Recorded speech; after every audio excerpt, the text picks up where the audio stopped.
श्री कृष्ण कहते हैं, जो जैसा बोता है वही तो काटता है, पर अफसोस यह है कि बोते वक्त लोग भूल जाते हैं कि वक्त लौट कर आता है। किसी का दिल दुखाकर चैन की नींद सोने वाले ये समझ नहीं पाते कि जो अश्रु उन्होंने बहाए हैं वही कल उनके सिरहाने टपकेंगे। तू सोचता है तेरा झूठ बच जाएगा? नहीं, सत्य समय मांगता है, पर जब लौटता है तो गूंगे को भी बोलने लायक कर देता है। श्री कृष्ण कहते हैं, किसी को अंधेरे में छोड़ने वाले भूल जाते हैं कि सूरज सबके लिए उगता है, लेकिन पहले उस ओर किरणें भेजता है जहां रात सबसे लंबी रही हो। तू चाहे कितनी भी ऊंचाई पर क्यों न बैठा हो, तेरे कर्म अगर नीचे गिर चुके हैं तो वक्त तुझे वहीं पटकता है जहां तूने किसी और को गिराया था। जो झर तुमने छुपा के दिया था अब वही तुम्हारे हिस्से का पानी बन चुका है। पीना पड़ेगा। हर घूंट में वो कराह सुनाई देगी जो तुमने अनसुनी की थी। श्री कृष्ण कहते हैं, धोखा देना आसान है, लेकिन ये भूल मत कर, भगवान देर करता है, अंधा नहीं है।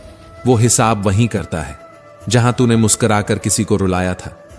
हृदय के मौन में जब एक आवाज कांपती है तब कोई कृष्ण भीतर बोलते हैं कि तू मुस्कुरा क्यों नहीं रहा?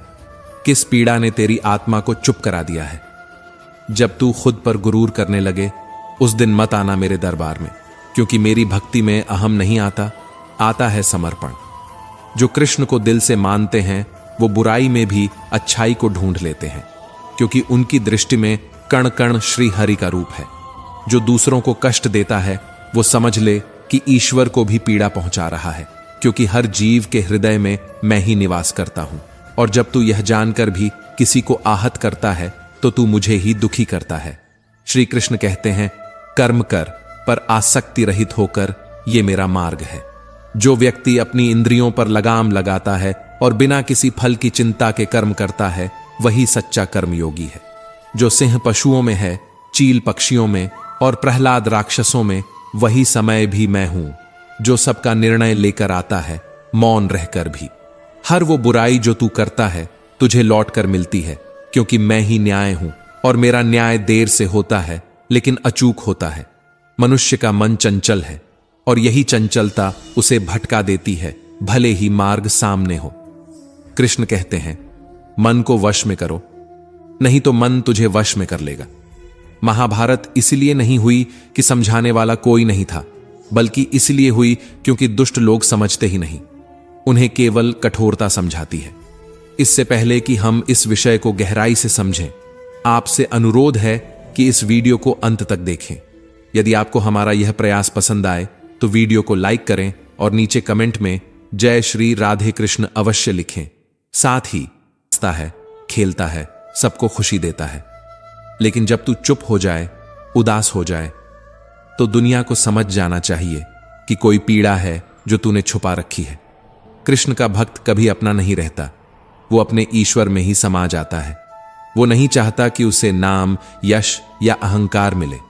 वो तो बस चाहता है कि उसका सेवा भाव बना रहे।